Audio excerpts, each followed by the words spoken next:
சகல ஜனங்கள் மேலும் உள்ள முக்காட்டையும் சகல ஜாதிகளையும் மூடியிருக்கிற மூடலையும் இந்த மலையிலே அகற்றி போடுவார்.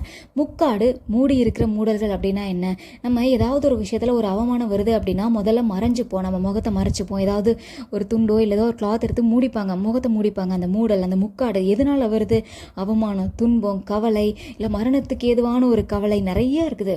மொத்தத்தில் நம்ம முகத்தை வெளியில் காட்ட முடியாது, ஒரு அவமானம், ஒரு நிந்தை. அதனால தான் நம்ம ஒழிச்சுக்கிறோம், நம்ம முகத்தை நம்மளே மறைச்சிக்கிறோம்.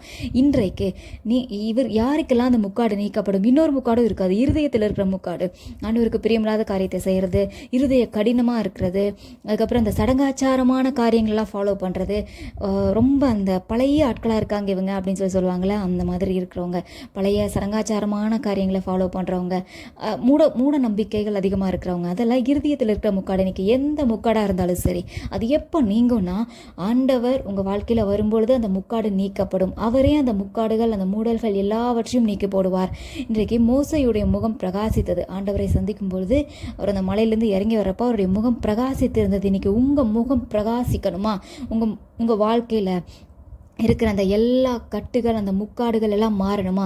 இன்றைக்கி ஆண்டவரை பார்த்து சொல்லுங்கள், ஆண்டவரே உண்மை என்னுடைய சொந்த ரட்சகராக ஏற்றுக்கொள்கிறேன், இனிமேல் உமக்கு பிரியமாக வாழ்வேன்னு சொல்லுங்கள்.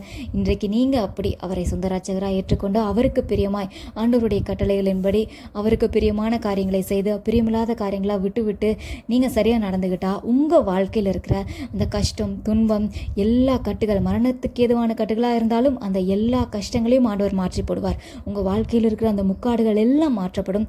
கர்த்தரே அதை மாற்றுவார், உங்கள் முகத்தை பிரகாசிக்க பண்ணுவார்.